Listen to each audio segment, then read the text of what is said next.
We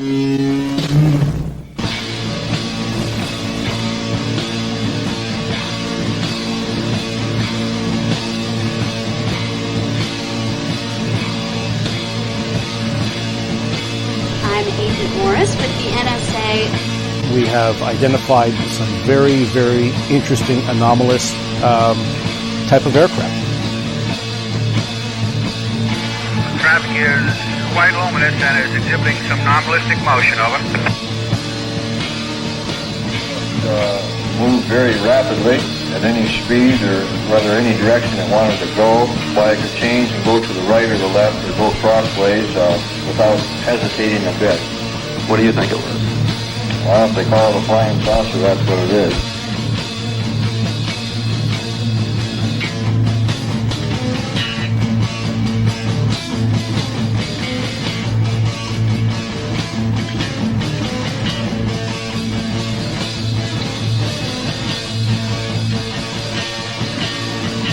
EWA 517, do you want to report a UFO? Over. Negative. We don't want to report. Look, it wasn't my worst Wednesday night. Good evening, everybody. This is Smiles Lewis with another live edition of Anomaly-NOW. Live from Austin, Texas. This is the weekly news roundup show for the nonprofit 501c3 Scientific Anomaly Institute, aka Anomaly Archives. Thank you for joining us. You can find out more about our organization at anomalyarchives.org. That's ANOMALY archives.org. Plenty of people misspell that, so don't feel too bad if you do. All right, so this is going to be a little bit of a promo show, as we have been doing the past few weeks for each Saturday's new emergency fundraiser STREAMATHON series that we have launched back on November 21st, and we're holding them every Saturday until the end of the year. The original goal was to raise $20,000, our annual budget for 3/4 of which was our rent, as well as the rest of that being just general expenses, because, you know, you got expenses when you're running an organization. And we were trying to stay at our current location. The bad news is that we just found out last week that our landlord is not going to be able to renew our lease. They are themselves suffering from the same kinds of problems that we are here in Austin, Texas, with the pandemic. So many organizations and individuals and so many people in general are suffering. And I know it's a hard time for everybody, but we are asking that if you can support us, to please do so. The really big good news is that we reached our first milestone. We got our pledge graphic ready, I think, for to show folks that we is that going to work? Let's see. I guess I have to add that. There we go. So little Patty Bigfoot, she has been levitating up towards the saucer, the goal of $20,000 being the tip of the saucer. And we have reached our $5,000 mark, but we had a very generous $5,000 challenge matching grant from actually one of the presenters, but they want to remain anonymous. And we hit that 5,000 today, and we have finally made it to our halfway point. So we are halfway there, folks. This is a tremendous thing for us. We are now looking for a new location. So if you know anything about Austin and know of any good, inexpensive places that are friendly to nonprofits, please send an email to contact@anomalyarchives.org, or go to the website and you can find the email link there, or the phone number, and you can leave a voicemail with all the details. We could use your help in this hunt to find a new location for the Anomaly Archives. All right. Well, hey, joining us again. It's been a couple of weeks. Hey, Mark, how are you doing? Hey, I'm doing well, Miles. Thank you very much. I'm excited to be back on the show, and I know the fundraiser is going so very well, and you guys are doing a great job. So much content. Frankly, I'm having a hard time keeping up. Me too. We're halfway through the event series, so it's 5 weeks, 6 Saturdays, and we just finished our third one. Folks can go to the website. They can go to our YouTube channel if you're already there, probably, unless you're watching this on Facebook. But on the YouTube channel are all the archives, the full-length archives. Those will only be there for a little while. So if you want to see and experience the whole raw 7+ hour version, those are there for a little while. But they've also already been broken up into the separate lectures, so that if there's a specific lecture you want to go to, you can just click on that and listen to that. And we've got them into separate playlists for each of the previous days. So there's STREAMATHON week 1, week 2, week 3.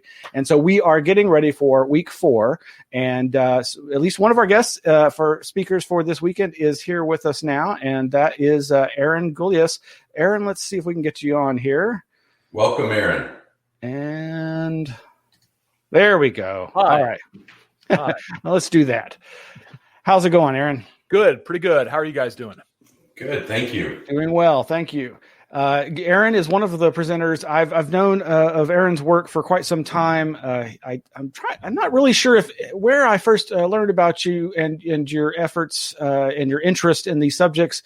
You're a professor, you teach, and you've been published in both, I guess, more popular literature publications. Actually, I think Paul Kimball may be who I first heard of you through, and he helped publish at least one of your works. But you've actually had some very pricey, I might add, academic texts. I didn't set the prices. That one, the Paranormal and the Paranoid, the conspiratorial TV book was I probably had the most fun writing that, because I got to write a whole lot of DVDs off on my taxes. But they published it at it was a Roman and Littlefield, who are an academic press, and it was like $80 or something like that. And shockingly, the only people who bought it were libraries. So, which is, hey, that's great. But I think you probably first heard me through Kimball, or I was on Radio Mysterioso way back. So it might have been there.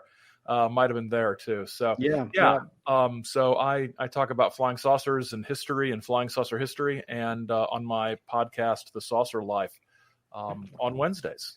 Yep. And full disclosure, this is not a paid promotion, but my hobby web radio station, AnomalyRadio.com, that I've been doing since last century, that added Aaron's exceptional podcast. It is one of my favorite podcasts. A very digestible length. So some mostly I would say short form, but you have gotten longer and longer with some of the episodes, and they always just tickle my funny bone and hit all the points that I'm interested in as a Fortean who has an appreciation for UFO culture, both the like what is the nature of the phenomena, but actually, even more so like examining the culture surrounding it in terms of the researchers and the experiencers. Yeah, that's what we try to do. Looking at, I think we might be the only UFO podcast out there that devotes whole episodes just to looking at magazines, because magazines are awesome. So stuff like that. It's not current events. Current events are great, but you can't really get much perspective on them. So try to wait 70 years before we talk about them.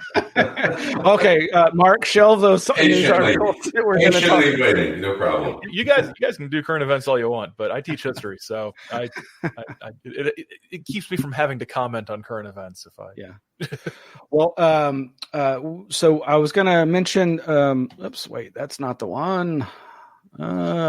So we, as I mentioned. Aaron is one of the speakers that we have coming up this weekend.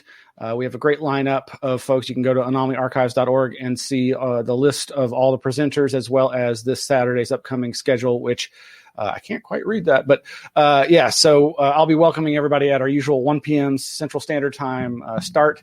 And then we're going to have Michael Hughes presenting on demystifying tarot. And then Aaron, that's when we got you on at 2:15 p.m. Doing a Contactee countdown, the top most influential or at least fun of the UFO contactees.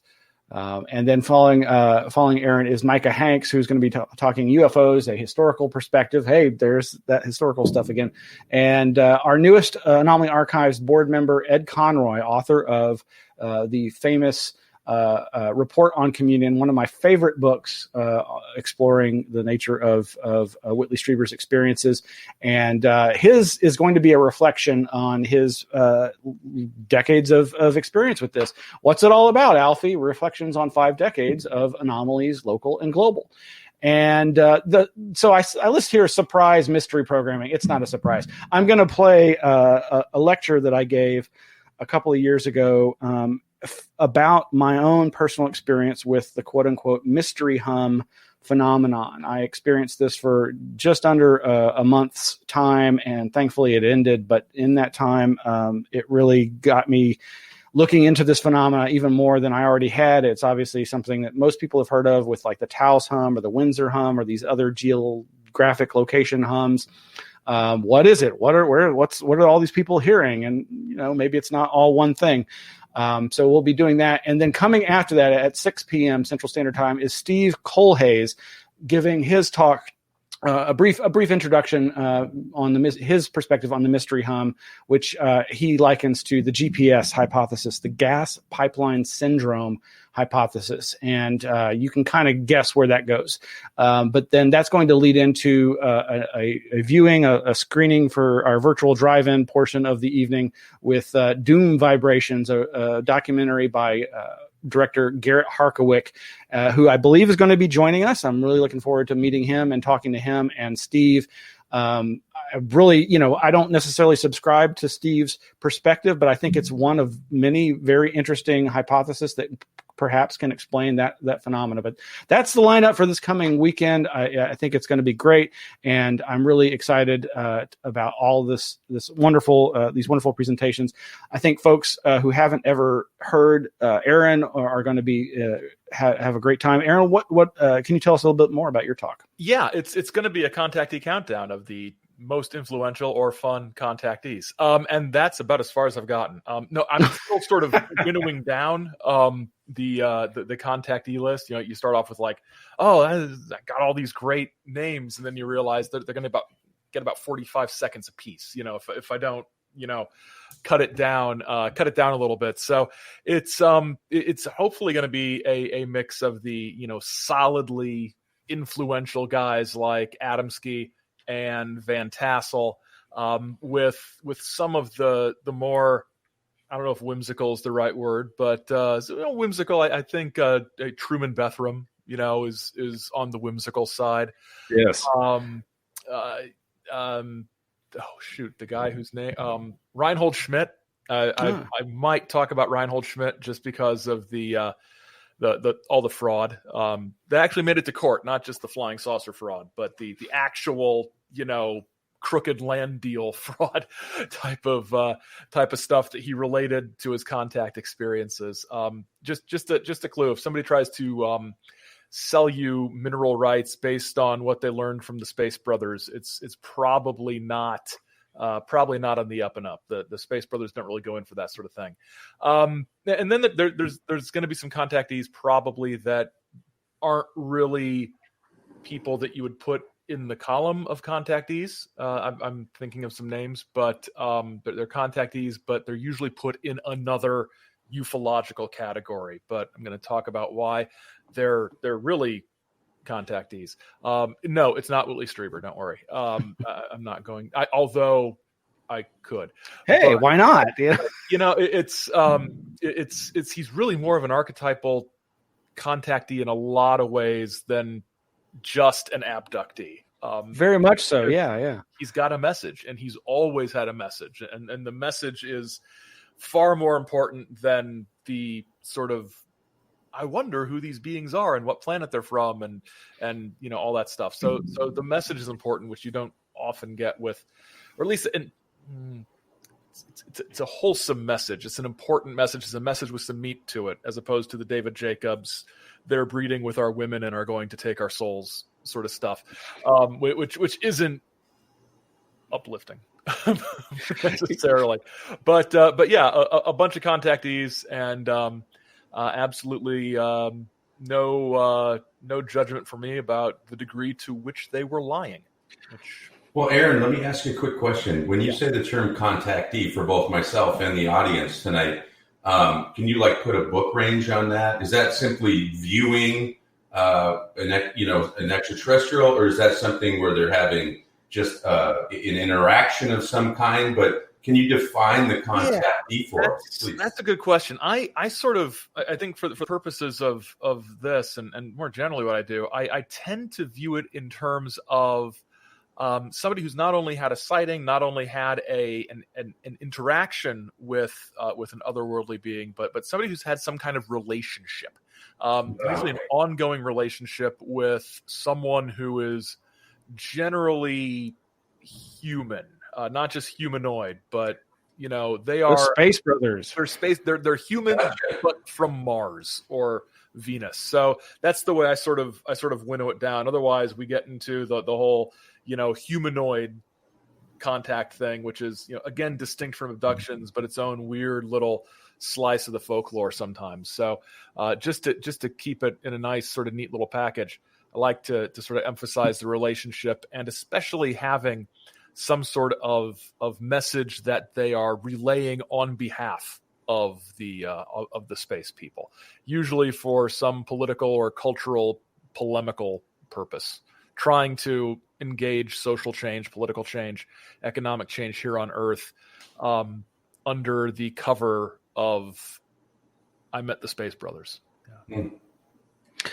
So on a previous show, we were Mark and I were lamenting that we hadn't watched yet the new, is it James Fox, the Phenomenon documentary? I watched it last night. Okay. Have either of y'all seen it yet? No. Okay. Well, maybe we won't go down that road, but I just wanted to finally give an update. I did finally watch this, and while it started slow with a very traditional historical perspective on, just I almost painfully. I mean, I was kind of like, oh my God, really? Is this really what this is going to be? Because I'd heard such good things, but it definitely went off into the areas that I'd heard it did, and features, of course, Jacques Vallée and has the aerial is it Rwanda school mass sighting, as well as the Zimbabwe. And also the I'm going to get the Australian mass kid school sightings, and very compelling. And but what reminded me of it, because even though these were just traditional quote unquote close encounters, but they were on a massive scale, but they really, even though the beings, like with the Zimbabwe case, were described and drawn by the kids as being like, or I believe at the time, drawn like the classic short gray aliens that are more associated with the abduction phenomena. The tenor of the communication that was experienced telepathically was very much, I mean, I guess it was a combination of the abductee communications and the contactee, but it had that element, to my mind, of just like you're saying, that there was an agenda, that there was, but this was not necessarily coming from the kids. I don't think these kids had, and spoiler alert, it's that there's an issue with technology and our over reliance on it, and this was actually in their early testimony and this new reunited years later testimony. The sense that, like, literally the eyes were transmitting this telepathic message that we're just relying too much on technology, and that it's not for the betterment of the planet. But and that's something that's with both. I mean, Aaron, I'd be curious to know, what your sense is of the real difference between the message of the aliens, the space brother aliens of contactee phenomena, versus those of the classic abduction phenomena. Yeah, it's tough, because you kind of wonder if we take what experiencers say at face value, that's one thing. And I think that's something we should, it's the only safe way to do it. If we're sort of examining these stories and trying to get some sort of meaning out of the stories they tell, to instantly sort of say, well, you're lying. How do I know you're not? How do I know you're telling the truth? So if we take as read that the people relaying their experiences are doing so in good faith and honestly, that still, for me, there's still the question out there of were they lied to? Were the beings they had to encounter with, were they upfront? Were they honest? Is there an agenda beyond what they're saying? Is this sweetness and light and space brothers, or is this we are going to breed with your women and take over your souls sort of stuff? Those two sort of bad grays, good space brothers things. What if, sort of classic Star Trek style plot twist, the ugly, evil seeming creatures are the good ones, and the nice blonde jumpsuited people, they're the bad guys, who are trying to subvert us. So I don't think there's necessarily, we're relying on testimony of what beings that are from somewhere, somewhen, someplace else are saying. And so it's hard to determine what they really mean. We know what they say, but do they mean what they say? And is the difference between what they mean and what they say intentional? Or is it just a function of how language does not necessarily work between them and us? There's these layers of interpretation and meaning and signs and symbols and sort of the semiotics of what we associate things with. Like the medical stuff, we just, in the Western world, we see this medical stuff and we think experimentation, because we see it as what we would do. So we see what the Greys do with abductees as analogous to what we do with frogs in biology class or something like that. But that's because we're seeing it through this lens of our own experience. And I think sometimes we don't have the linguistic tools to really comprehend what they're saying to us, and they might not have the tools to communicate with us clearly. And I think the same goes for the contactees. I think they see that through the same sort of gauzy veil of unreality that later experiencers do. So in summary, I have no idea. That's the right answer right there. I have no idea, because there's so many weird factors out there. It's, somebody said once, well, maybe it's all in their mind. And I replied, well, that's even scarier if it's all in our mind that this is taking place, because then, we can't even get outside it to sort of study it. So it's all very weird. And I think that the sort of mass experiences like the school kid cases are some of the most fascinating ones, because you've got all these people having, the same or similar experiences. It's like the whole sort of, it's almost a cliche now, the whole, DMT trip where everybody has the same hallucination. It's like there's something outside us going on there. It's just, we don't necessarily know how to talk about it yet. There's also those theories out there, Aaron, where these entities sometimes present themselves in the form by which it's easiest for them to accept the experience, versus someone just having a random experience like your typical gray alien or whatnot. So can you speak just very briefly to this notion of how there are some theories where this interaction takes place in a context by which it's easier for us, the human, to have that experience than it is with the actual phenomena itself that's presenting itself to us? Yeah, I think that makes sense. One of the things, when we started talking about that, what I was thinking of was some of Orfeo Angelucci's experiences. There's one scene in one of his books where he and his space brother friend are sitting in a diner, and he takes another dose of the magic dissolving pill in the liquid that it's basically some sort of mind altering substance. But as I'm reading this, I'm thinking, was he even in a diner having dinner? Was the entire thing a construct designed to put him at ease, designed to get all of the, oh my God, what is going on? Where am I? I do not understand this otherworldly hell you've plunged me into. Just, okay, no, you're sitting in a restaurant, Orfeo, everything's fine. Because maybe it's the sort of thing where if humans were to see where they were and what they were really communicating with, their minds just, you couldn't handle it. Some sort of Lovecraftian thing where you saw the face of God and it was terrible, that sort of thing. If you're going to have a conversation with a human, you've got to sort of like you said, sort of calm the human down and get them to a place where they their guard is down and they're not, their brain isn't melting out their ears in horror, right? Because we're not used to these sorts of things. And again, spoiler alert. To go back to the phenomenon, I had heard so much that it was a pro ETH thing, and people were even wondering why Valet was associating with this when it's so clearly pro ETH. But honestly, by the end of it, and I don't want to give away the ending, but I mean, basically, the narrator, I guess, I think it's Peter Coyote. Of course, he does all the UFO documentaries, right? I actually thought it was James Fox, but I'm anyway. It puts forth this whole thing of we are interacting with some alien other that's here with us, has been, and we just, all we can do is engage with it through the lenses of our enculturation. And thus, of course, we're going to see it in these contexts.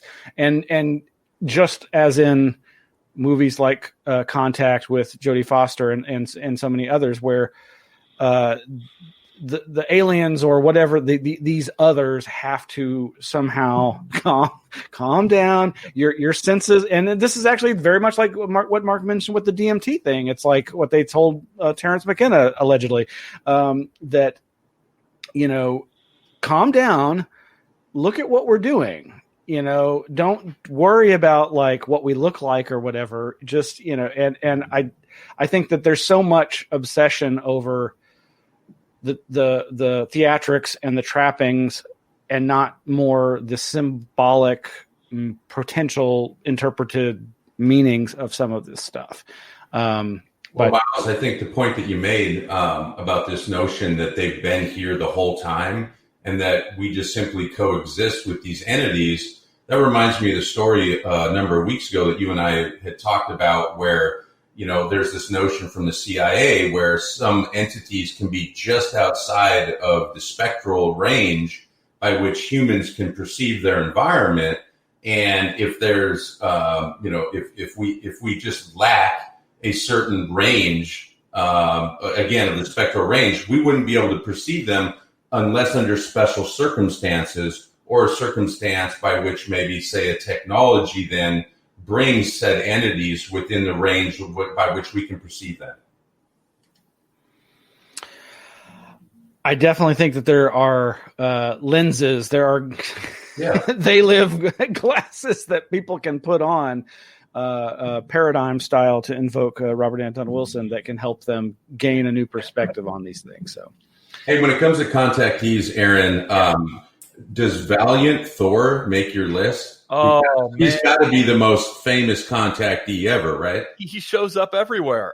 He shows up everywhere now because somebody's been republishing old stuff and putting Valiant Thor Presents on the cover, even though it had nothing to do with Valiant Thor at all. I won't mention anything about that, but beyond the fact that that's a thing that a person is doing. But Valiant Thor, he shows up with Frank Strange is one of the funniest and shadiest characters in all of ufology, and he was Howard Menger. He and his crewmates show up at one of Howard Menger's outdoor lectures. That's where the famous photo of Val Thor, that's from one of Howard Menger's get-togethers. Somebody, I can't remember where I read this, but somebody said basically Gray Barker hired somebody to drive up there and take some pictures and pretend to be Val Thor. That Gray Barker was really behind a lot of this, but that's it's almost a cop out at this point to say, well, that was Gray Barker having fun. It's like, well, he can't have been everything. All right. Everything weird that went on.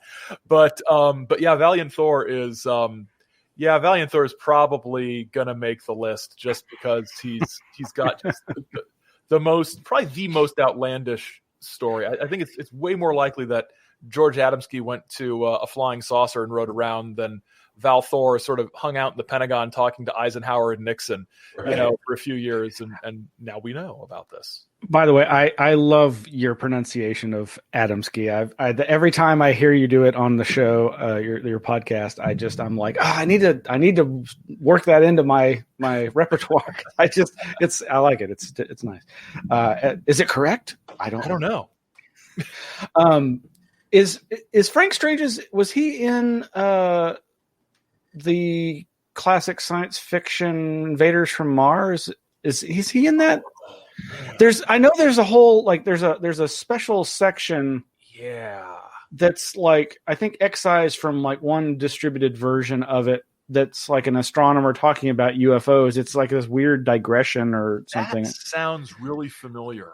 But I think I may be thinking of a different movie, but there's so many flying saucer movies from that era, it can be hard to. I swear he shows up somewhere, though. Yeah. Well, we are at the 7:30 mark, but I had said to Mark, I'd said that we haven't had the chance to do any news roundup, and there's at least a couple of news stories that definitely seem connected and very interesting to my mind. And you're welcome to stick around, Aaron. But I understand I have if you to take off. But okay. But thanks for having me on, and I can't wait till Saturday. I think it's going to be a lot of fun. Looks like a great lineup on Saturday, so it's going to be great. Hope everybody shows up. All right. Well, thank you, Aaron. Thank you. Thank you. Thanks Talk a lot, to you guys later. All right. All right. That's Aaron Gulyas. You can go to Saucer. Now, see, I always forget if there's a "the" in the. No, it's just saucerlife.com. Saucerlife.com is where you can find Aaron's podcast. Love it. I really enjoy it. I was going to tell him, he's one of his taglines is, no snark. There's a little snark. Yeah. And I like that. But anyway. Well, remind people too that keep an open mind. Snark is another way of saying keep an open mind with all this. Let the creative aspects come out. So it's funny, people send me news links to post to our Flipboard, and you and one of our other volunteers, Victor Criterion, I'm looking at you, had sent me links to a number of the same articles, and of course they all end up on the Flipboard, which I'm going to go to now if I can figure that out here. And yeah. So tons of great stuff over at our Anomaly Archives Flipboard. Of course, the link is over on anomalyarchives.org. Last week, we talked about this Monolith mania. It's crazy. Like, okay, something is placed in the desert in 2014, 2015, discovered 5 years later, and everybody's going ape crap crazy. And artists are reproducing it everywhere. And the original one is taken down, not disappears, it's taken down. And I thought this was interesting, just briefly, that when we talked last week about the Utah one being taken down,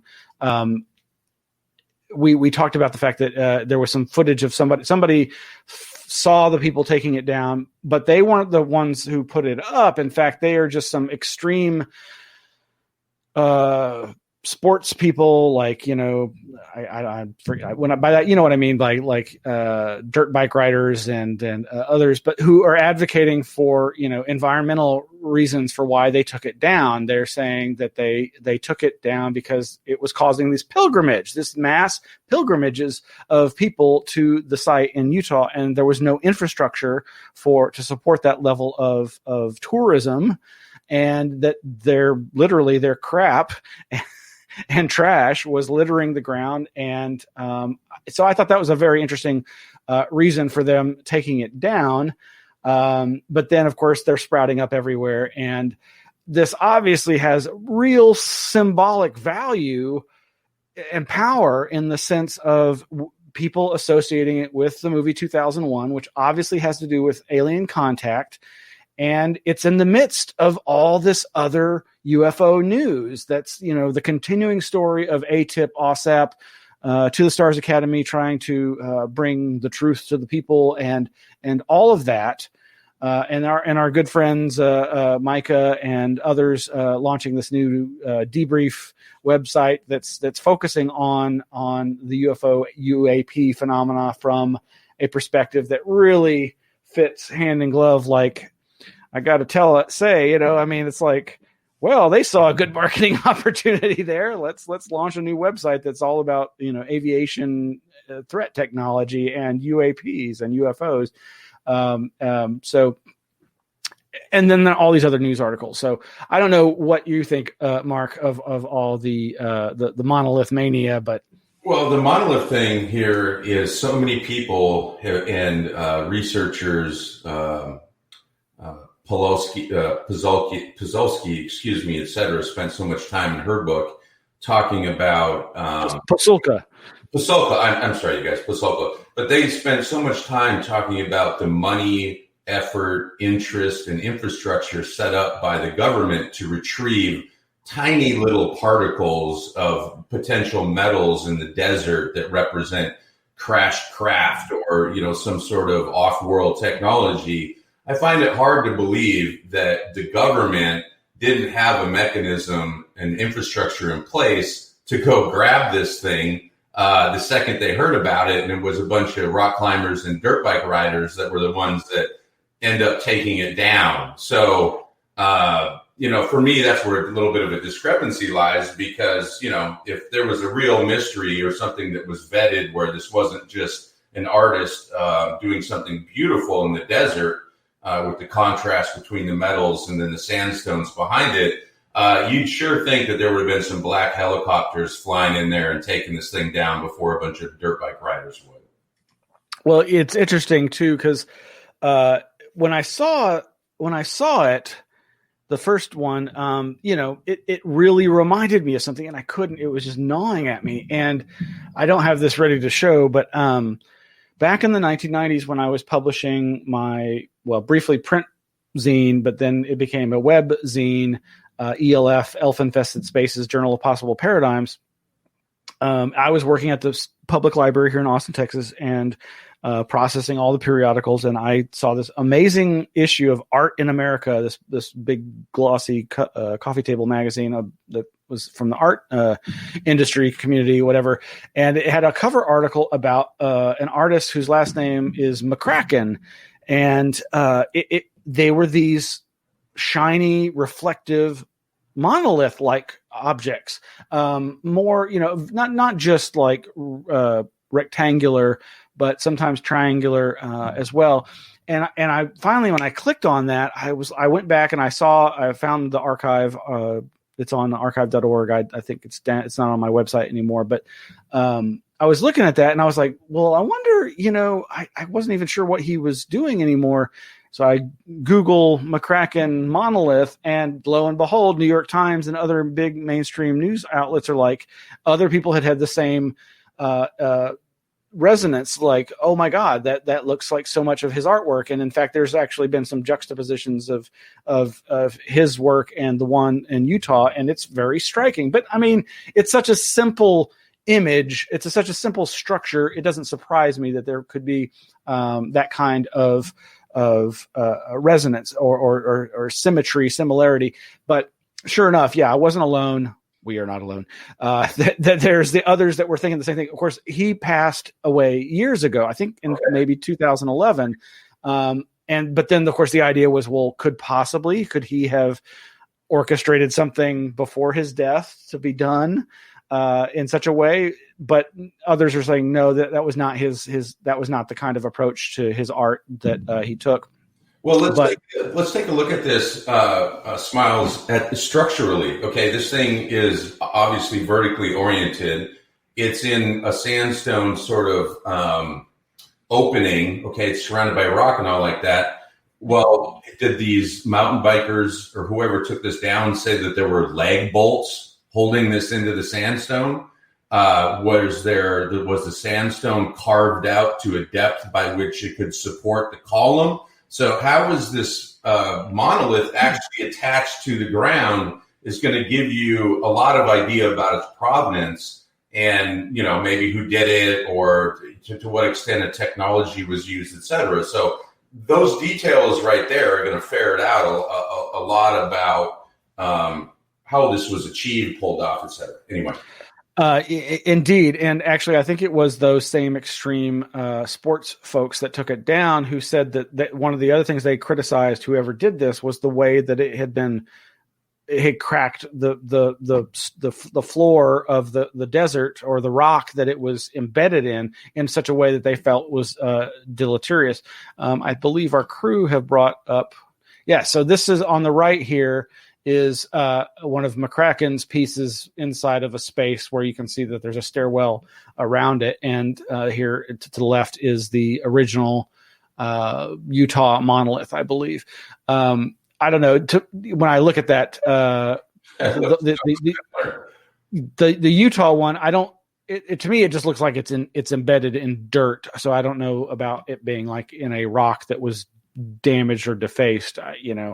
Obviously, I mean, honestly, when I heard about dirt bike riders or whatever criticizing somebody for messing up the environment, I got a little incensed because that's not something I typically think of extreme sports people being conscientious of. But that's my own bias, and I'm sure that they can be as ecologically aware and conscientious as others. So, but this. It's just amazing to me that it has triggered this copycat effect. And I, as viewers of my past other shows know, I am fascinated by copycat effects because I think that it affects so much of our life. It's this whole idea of memes and self-perpetuating ideas. And this is certainly one of them. And it obviously is a symbol that's had massive resonance in the collective psyche of humanity. And who knows where it's going to go. I think now it's taken on, thankfully, a tenor of just creativity, and it's an opportunity for people to inject a little whimsy, perhaps, into people's everyday life by going, what's that about? That's kind of weird, and it is such a stark image. Anyway, enough of that. Unless you beautiful though. At the same time, it's absolutely beautiful. Regardless of the environmental impacts, whatever the vision was by the artist or whatnot. Like you said, the contrast is absolutely beautiful. What a beautiful image. Yeah. So, speaking of beautiful images, you and others have sent me these links to this Amazon Rainforest Art that's allegedly 8 miles long. This is some massive canvas wall of art by these ancient peoples. And this says rock art found in the Amazon rainforest carries images of the area's earliest inhabitants living alongside giant ice age creatures. Researchers say that they are estimated to have been made between 11,800 and 12,600 years ago, towards the end of the last ice age. This is just amazing. Oh, it didn't. I clicked and it didn't. Hold on. Let me see. I was trying to share that. Where is it? There we go. So folks can see a little bit more of that. That's just one of the sections there. We've got links in the Flipboard to a video that I think actually pans across multiple parts of it. This is just phenomenal. But you were bringing up some points about this and how it connects to other articles on our Flipboard. Yeah, we always want to look at the correlation between some of these, some of this research and some of the stories are on the Flipboard. What I found today that was very interesting, first off, is the dates of this particular, and I'm not sure how they're deriving the dates for these rock wall paintings. They're saying about 11,500 to basically 12,500 years ago. Well, immediately when I hear that, I think of the last major extinction event on the Earth that was known as the Younger Dryas. And so there's a lot of research right now about what caused the Younger Dryas extinction event. And so researchers here for this particular rock art are saying that this was during or before the last ice age. So we got to figure out, first of all, how they're getting that date range. And then we have to rectify okay, how come this date range for this rock art is also lining up with the last mass extinction event? So those are two very interesting aspects to the science behind this particular article. Now, however, this correlates very strongly then if we're going to use the last major extinction event on the Earth, or the younger Dryas event, to what the theories are, or what's been, what's theorized about what caused that last major extinction event. Because we know none of these megafauna species exist today, so clearly there was an event. And so one of the theories that's gaining a lot of momentum right now, and I'll say that kind of loosely in terms of scientific, or at the academic spheres, et cetera, is the whole notion that the sun goes through a cyclical micronova event. Okay, and so what this is where the sun kind of sheds its outer, layer through the different fusion processes inside of the sun. Okay, well, that correlates exactly to the other story that we're looking at in the Flipboard. And by the way, folks, if you go to the Flipboard, you can make all these correlations yourselves. But we're coming out of a solar minimum. And just this week, we have a double kind of whammy coming from the sun, expected in a couple of days, that will demonstrate by which even a minor event on the sun can then have such macro scale effects on the Earth. So we have coronal holes, and then we also have a coronal mass ejection, kind of a 1-2 punch coming on Thursday. And it'll be very interesting to see the way that this solar event is going to affect, infrastructure on the Earth, to what extent, to what latitude, et cetera. So this is very interesting. We have this rock wall painting. We have the dates correlating to the last mass extinction event. And then we also have in demonstrating literally this week that will back up a positive mechanism by what, ended the last ice age. Some folks think that, for example, there was a comet or an asteroid that hit one of the greater ice sheets that caused a mass melting, and that's what actually ended the last ice age.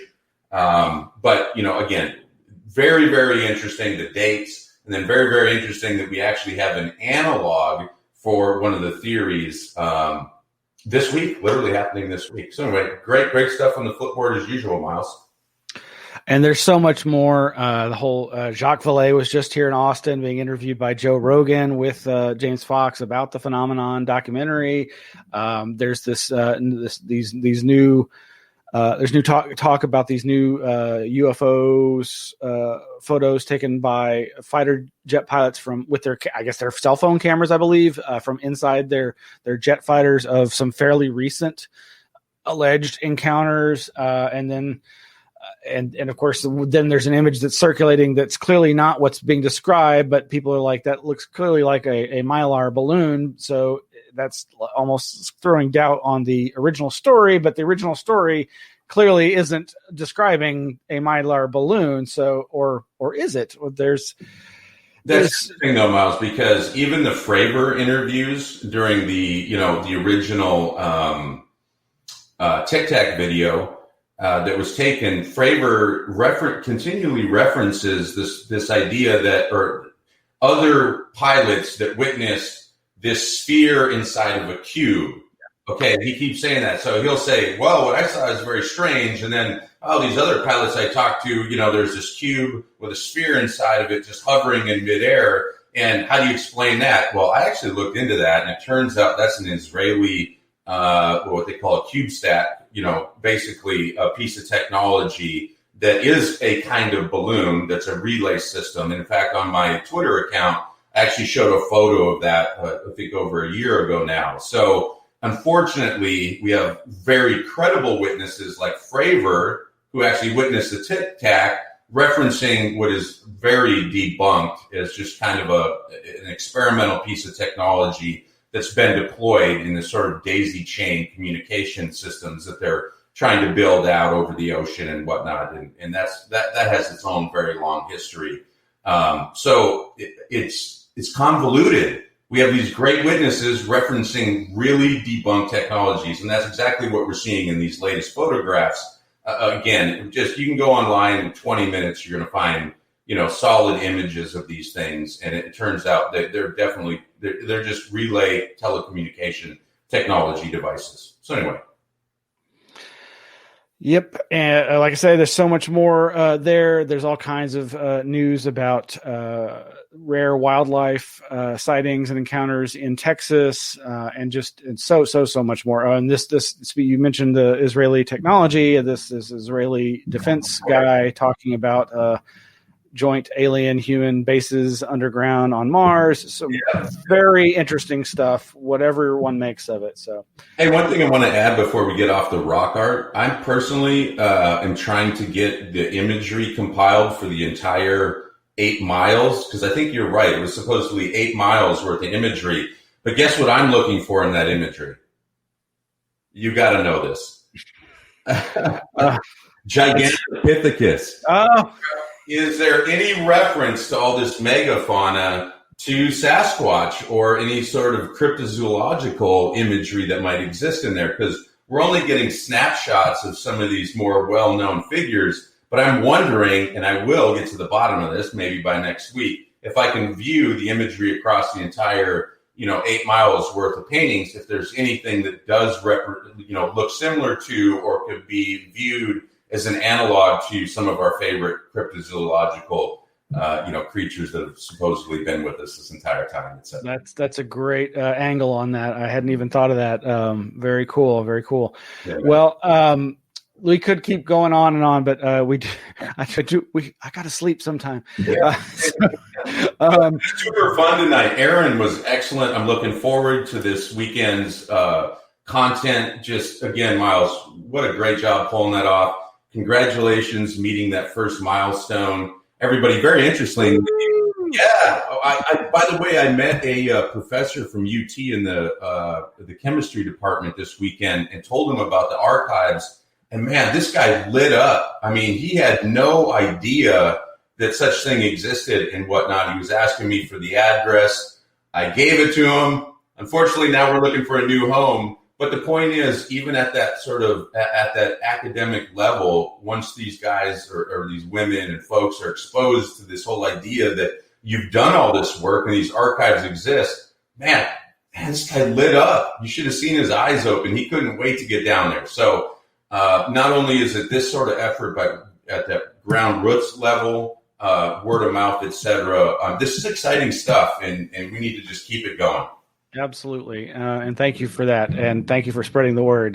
That's what we need. If folks, if you can donate, that's great. If you've already donated, that's great. If you can't donate, just please help us spread the word. That's the main thing we need right now. Is we just need more people who have never heard about it and who will like what we're doing and be interested in supporting us. So, I just want to thank everybody for everything that they've done, and thank you, Mark, for joining us. It's great to have you back, and we'll do it again soon. So have a great night. Have a great night, everybody. Thank you.